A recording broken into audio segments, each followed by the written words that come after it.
क्या आप भी एक रोबोटिक इंजीनियर हैं? आजकल मार्केट में बहुत से ऐसे रोबोट्स आ गए हैं जो ह्यूमन जैसा काम करते हैं। ह्यूमन जो काम करता है वही काम करते हैं। तो आपको ये बनाने में बहुत वक्त लग रहा होगा, रोबोट्स को डिज़ाइन करने में, वो क्या काम करते हैं वो एक्सप्लेन करने में, और बहुत से ऐसे काम होंगे। तो आप ये सही वीडियो पे आए हो। इस वीडियो में हम यही देखने वाले हैं कि एआई आपको कैसे हेल्प करेगा। So hey guys, welcome back to my channel business smart guide. तो इस वीडियो में हम जानेंगे कि एआई की मदद से आप अपना टाइम कैसे बचा सकते हो, एआई आपको कैसे हेल्प करेगा। वैसे तो एआई के दो टूल है, पहला है चैट जीपीटी और दूसरा है बार्ड। पर इस वीडियो में हम बार्ड के बारे में जानकारी लेंगे कि बार्ड रोबोटिक इंजीनियर को कैसे हेल्प करता है। तो हम ये बार्ड के पेज पर आ गए हैं। अब हम इससे जो क्वेश्चन करने वाले हैं या फिर जो क्वेरीज पूछने वाले हैं उसे प्रॉम्प्ट कहा जाता है।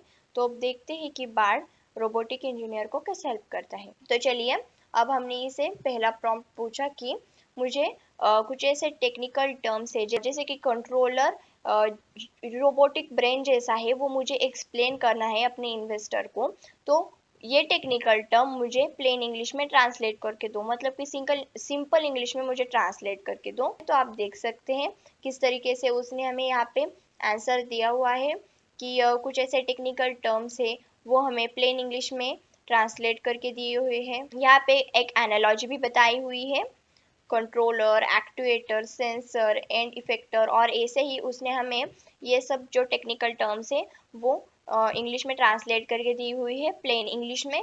तो आप देख सकते हैं कि ये रोबोटिक इंजीनियर को कितनी हेल्प करता है। तो नेक्स्ट प्रॉम्प्ट हमने इसे पूछा कि मुझे रोबोटिक आर्म को एक डायग्राम में जनरेट करके दो, उसके कुछ कंपोनेंट्स बताओ, कौन कौन से उसके अलग अलग कंपोनेंट्स है और वो कैसे एक साथ मूव होते हैं, कैसे एक साथ हिलते हैं, वो भी मुझे दिखाओ। तो अब देखते हैं कि वो हमें इसका डायग्राम जनरेट करके देता है या नहीं, रोबोटिक आर्म का डायग्राम जनरेट करके देता है या नहीं। तो आप देख सकते हैं उसने हमें रोबोटिक आर्म का डायग्राम जनरेट करके दिया हुआ है, ये उसका डायग्राम है। और यहाँ पे उसने नीचे कुछ कंपोनेंट्स भी दिए हैं जैसे कि बेस, शोल्डर, एल्बो, इस तरीके से उसने हमें उसके कंपोनेंट्स बताए हुए हैं। और यहाँ पे उसने ये भी बताया है कि ये कंपोनेंट्स कैसे एक साथ मूव होते हैं, उसका एक्सप्लेनेशन दिया है। यहाँ पे कुछ एडिशनल में एग्जांपल्स भी बताए हुए हैं। तो आप देख सकते हैं कि किस तरीके से उसने हमें यहाँ पे सारा आंसर हमारा जनरेट करके दिया हुआ है। तो चलिए, अब हमने इसे नेक्स्ट प्रॉम्प्ट पूछा कि जो ह्यूमन रहता है वो मैप को कैसे नेविगेट करता है, उसकी मुझे एक एनालॉजी जनरेट करके दो। तो अब देखते हैं कि वो हमें किस तरह से उसका एनालॉजी जनरेट करके देता है या फिर देता है या नहीं। तो आप देख सकते हैं कि किस तरीके से उसने हमें यहाँ पे एक एनालॉजी जनरेट करके दी हुई है कि आप इमेजिन करो कि आप एक नई सिटी में आए हो, आपको वहाँ का कुछ मालूम नहीं है, और इस तरीके से उसने हमें यहाँ पे सारा दिया हुआ है। यहाँ पे कुछ सिमिलैरिटीज भी बताई हुई है ह्यूमन और रोबोट में। नीचे उसके डिफरेंसेस भी बताए हैं, ह्यूमन और रोबोट्स में कौन से डिफरेंसेस हैं। तो आप देख सकते हैं कि किस तरीके से उसने हमें यहाँ पे उसका आंसर भी दिया हुआ है अच्छे से। आप यहाँ से ड्राफ्ट बदल सकते हो, ड्राफ्ट 2 में जाओगे तो आपको और अच्छे से आंसर मिलेगा। मेरा तो आपसे यही कहना है कि आप ड्राफ्ट बदलते जाओ, जिसकी वजह से आपको और अच्छे से आंसर मिल सके आप जो सर्च कर रहे हो उसका। तो चलिए, अब हम इसे नेक्स्ट प्रॉम्प्ट पूछते हैं। तो नेक्स्ट प्रॉम्प्ट हमने इसे पूछा कि रोबोट के कुछ बॉडी पार्ट्स हो गए, तो उसके मुझे इमेज जनरेट करके दो और उसके साथ उसके नेम्स भी बताओ कि रोबोट्स के कौन से बॉडी पार्ट है, उसके इमेज भी दिखाओ और नेम्स भी बताओ। तो अब देखते हैं कि इसमें इमेज का कुछ कंपोनेंट है या नहीं।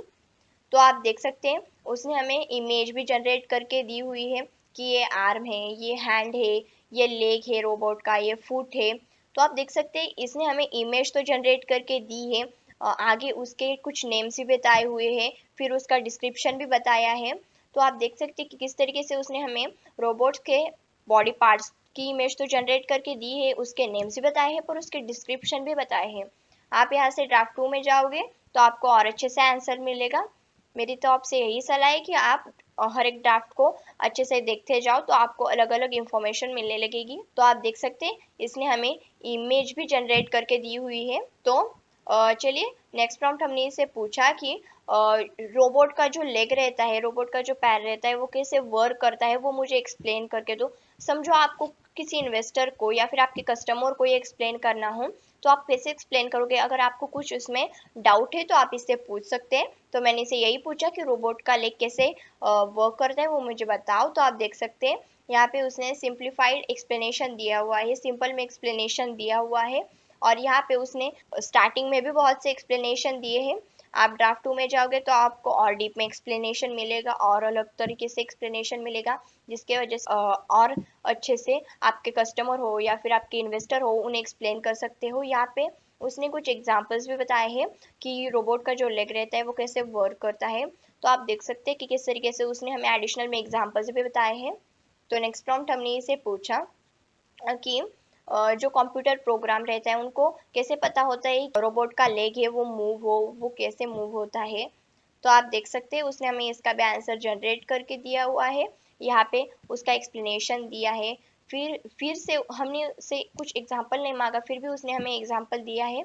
आप जैसे ड्राफ्ट 2 में जाओगे आपको और डीप में एक्सप्लेनेशन मिलेगा, और ऐसे आप जैसे ड्राफ्ट बदलते जाओगे आपको इसका एक्सप्लेनेशन डीप में मिलते जाएगा। तो आप देख सकते हैं उसने कुछ यहाँ पे चैलेंजेस भी बताए हैं। वैसे तो मैं एक रोबोटिक इंजीनियर नहीं हूँ, इसलिए आपको इसके बारे में ज़्यादा एक्सप्लेन नहीं कर पा रही, पर जो रोबोटिक इंजीनियर है या फिर जिनको उसका नॉलेज है वो इसे अच्छे से समझ गए होंगे। तो चलिए अब नेक्स्ट प्रॉम्प्ट की ओर बढ़ते हैं।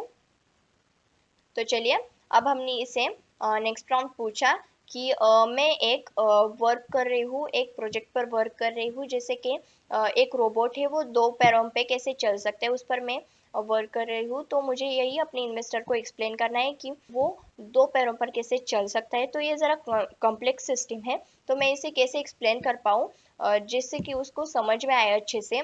तो वो मुझे एक्सप्लेनेशन जनरेट करके दो। तो आप देख सकते हैं उसने हमें यहाँ पे कुछ एक्सप्लेनेशन जनरेट करके दिया हुआ है कि जो रोबोट रहता है वो अपने 2 पैरों पर कैसे वर्क करता है, वो आपको आपके इन्वेस्टर को कैसे समझाना चाहिए उसका एक्सप्लेनेशन उसने यहाँ पे दिया हुआ है। तो आप देख सकते हैं यहाँ पे उसने कुछ सैंपल में एक्सप्लेनेशन दिया हुआ है कि आप अपने इन्वेस्टर को कैसे समझा सकते हो। तो आप यहाँ पे देख रहे होंगे उसने हमें पहले 4 पॉइंट बताई हुई है कि what is the problem that your robot solves, और यहाँ पे उसने इसी तरह से हमें एक्सप्लेनेशन दिया है, कुछ क्वेश्चंस दिए हैं और कुछ एडिशनल भी उसने हमें पॉइंट्स दिए हुए हैं।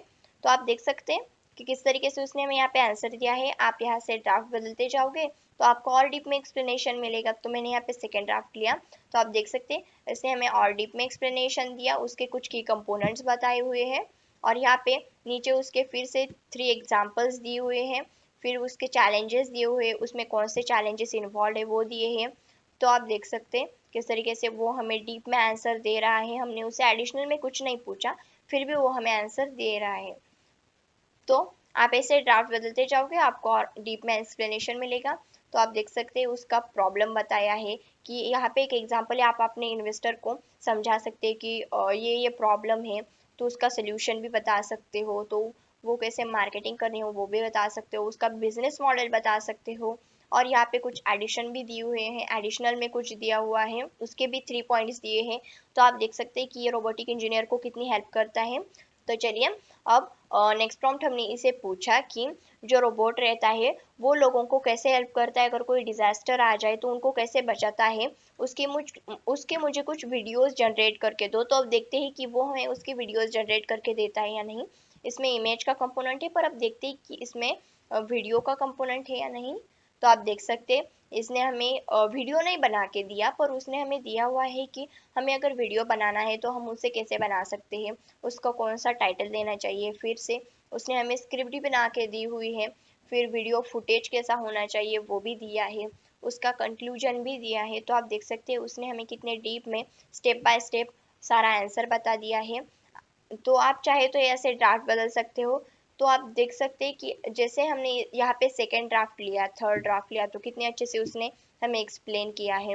अब थर्ड ड्राफ्ट में ये सब कुछ है, तो अब हम सेकेंड ड्राफ्ट ले लेते हैं या फिर रीजनरेट कर दे। तो हमने ये रीजनरेट किया, तो अब देखते हैं कि वो हमें उसका क्या और एक्सप्लेनेशन देता है। तो देखिए अब ये जनरेट हो रहा है। तो आप देख सकते हैं उसने हमें फिर से यह बताया हुआ है कि आपको कौन सी सीन होनी चाहिए, नैरेटर और ये सब कुछ उसने हमें बताया हुआ है। तो चलिए अब आगे बढ़ते हैं। देखिए अब हमने से नेक्स्ट राउंड पूछा कि जो इन्वेस्टर्स रहते हैं जो हमारा रोबोट परचेस करने के लिए आते हैं, तो वो कौन से ऐसे कॉमन क्वेश्चन है जो पूछ सकते हैं, वो मुझे जनरेट करके दो। तो अब देखते हैं कि वो क्वेश्चन जनरेट करके दे पाता है या नहीं। तो आप देख सकते हैं यहाँ पे उसने बता दिया है कि इन्वेस्टर्स जो होते हैं, जो हमारा रोबोट परचेस करने के लिए आते हैं, वो कौन से कॉमन क्वेश्चन आपको पूछ सकते हैं। तो यहाँ पे उसने पॉइंट वाइज उसका आंसर दिया है। आपको अगर और एडिशनल चाहिए तो आप ड्राफ्ट बदल के भी इससे पूछ सकते हैं। तो आप देख सकते हैं यहाँ पे कुछ उसने एग्जाम्पल भी दिए हुए और स्पेसिफिक एग्जाम्पल दिए हैं कि वो कौन कौन से क्वेश्चन आपको पूछ सकते हैं। देखिए, जिसके पास एक्सपीरियंस नहीं होता जो रोबोट होते हैं उनको सेल करने का, या फिर उनको पता नहीं होता कि इन्वेस्टर कौन से क्वेश्चन पूछ सकते हैं, तो आप सिंपली इस बात से पूछ सकते हैं, ये आपको सारा आंसर बता देगा। तो नेक्स्ट प्रॉम्प्ट हमने इसे पूछा कि मुझे रोबोट के बारे में एक एफएक्यू पेज जनरेट करके दो रोबोट की वेबसाइट के बारे में। तो अब देखते हैं कि ये हमें एफएक्यू पेज जनरेट करके देता है या नहीं। एफएक्यू पेज मतलब जिसमें क्वेश्चन भी हो और आंसर भी हो रोबोट के बारे में। तो आप देख सकते हैं कि किस तरीके से उसने हमें यहाँ पे एफएक्यू पेज जनरेट करके दिया हुआ है। यहाँ पे उसने बता दिया है कि रोबोट क्या होता है, ये क्वेश्चन है, और यहाँ पे उसका आंसर भी दिया है। फिर डिफरेंट टाइप के रोबोट्स कौन से होते हैं वो उसने ही क्वेश्चन किया, फिर उसने ही आंसर दिया। देखिए, आपको एफएक्यू पेज अगर आपका जनरेट करना हो तो आपको क्वेश्चन के साथ वो आपका आंसर भी दे देता है। तो आप देख सकते हैं कि किस तरीके से उसने हमें एफएक्यू पेज भी जनरेट करके दिया। तो अब नेक्स्ट प्रॉम्प्ट हमने इसे पूछा कि रोबोट्स के कौन से न्यू एप्लीकेशन से, न्यू ऐप्स है, उसके बारे में मुझे रिसर्च करके दो, वो मुझे बताओ, मुझे जनरेट करके दो। तब देखते हैं कि वो हमें उसके बारे में एप्लीकेशंस बताता है या नहीं। तो आप देख सकते हैं कि हम कौन कौन से नए एप्लीकेशन है उसने हमें यहाँ पे जनरेट करके दिया हुआ है। जैसे कि रोबोट हेल्थ केयर में कैसे हेल्प कर सकता है, वो एप्लीकेशन हो सकता है, या फिर robots in education, robots in logistic. तो नेक्स्ट प्रॉम्प्ट हमने इसे पूछा कि रोबोट्स के लिए मुझे एक कोड जनरेट करके दो। अब हमने इसे ना कोई डेटा दिया, ना कोई इन्फॉर्मेशन दी, कौन सा रोबोट है, कहाँ का है, उसके बारे में हमने इसे कुछ नहीं बताया। तो अब देखते हैं कि वो हमें कोड जनरेट करके देता है या नहीं। और कोड भी बहुत टाइप के होते हैं, जैसे कि पाइथन हुआ, एचटीएमएल हुआ। तो अब देखते हैं कि वो हमें क्या आंसर देता है। तो आप देख सकते हैं यहाँ पे उसने हमें एक पाइथन का कोड जनरेट करके दिया हुआ है रोबोट के बारे में। यहाँ पे और एक कोड जनरेट करके दिया है, कॉम्प्लेक्स कोड है वो, पाई रोबोट। तो आप देख सकते हैं कि किस तरीके से उसने हमें यहाँ पे नया कोड भी जनरेट करके दिया। मतलब कि कितने एफर्ट्स बचे हैं रोबोटिक इंजीनियर जो होते हैं उनके। इस ये हमें कोड भी जनरेट करके देता है। कोड बनाने में बहुत एफर्ट्स लगते हैं जो रोबोटिक इंजीनियर होते हैं उनको। तो आप देख सकते हैं उनके कितने एफर्ट्स बचते हैं इस पार्ट की मदद से। तो नेक्स्ट प्रॉम्प्ट हमने इसे पूछा कि रोबोट की नेविगेशन सिस्टम और ह्यूमन का ब्रेन, ये मुझे दोनों की कंपैरिजन करके दो, ये दोनों मुझे कंपेयर करके दो। देखिए, अब अगर आपको कोई सवाल पूछे, या फिर अगर कोई आपका इन्वेस्टर हो वो आपसे पूछे कि रोबोट की नेविगेशन सिस्टम और ह्यूमन ब्रेन को कंपेयर करके बताओ, तो आप क्या बताओगे उन्हें। इसलिए आपको सारी पहले से ही करनी होती है सारी तैयारी। तो आप देख सकते हैं उसने हमें किस तरीके से आंसर दिया हुआ है, आप सिंपली बात से पूछ सकते हैं। तो आप देख सकते हैं उसने हमें कुछ वेज बताई है। आप जैसे ड्राफ्ट बदलते जाओगे आपको और डीप में एक्सप्लेनेशन मिलेगा। तो हमने यहाँ पे थर्ड ड्राफ्ट चूज किया। तो आप देख सकते हैं कि कितनी अच्छी तरीके से उसने हमें यहाँ पे अलग अलग वेज बताए हुए हैं, और यहाँ पे कुछ डिफरेंसेस भी बताए हैं रोबोटिक नेविगेशन सिस्टम और ह्यूमन के ब्रेन में। तो आज की इस वीडियो में हमने ये सब कुछ सीखा। सो आई होप आपको ये समझ में आ गया होगा कि बार्ड रोबोटिक इंजीनियर को कैसे हेल्प करता है। तो हमने यहाँ पे सिर्फ रोबोटिक इंजीनियर का एग्जांपल लिया। आप हमारी इससे पिछली वीडियो देख सकते हैं, उसमें मैंने और बहुत से ऐसे प्रोफेशनल कैटेगरीज है उनके बारे में भी वीडियोस बनाई हैं, आप वो भी देख सकते हैं।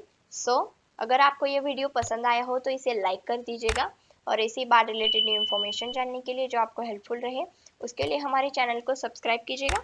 और मुझे कमेंट बॉक्स में बताइए आपको और कौन से टॉपिक पर इंफॉर्मेशन चाहिए। Thank you for watching video.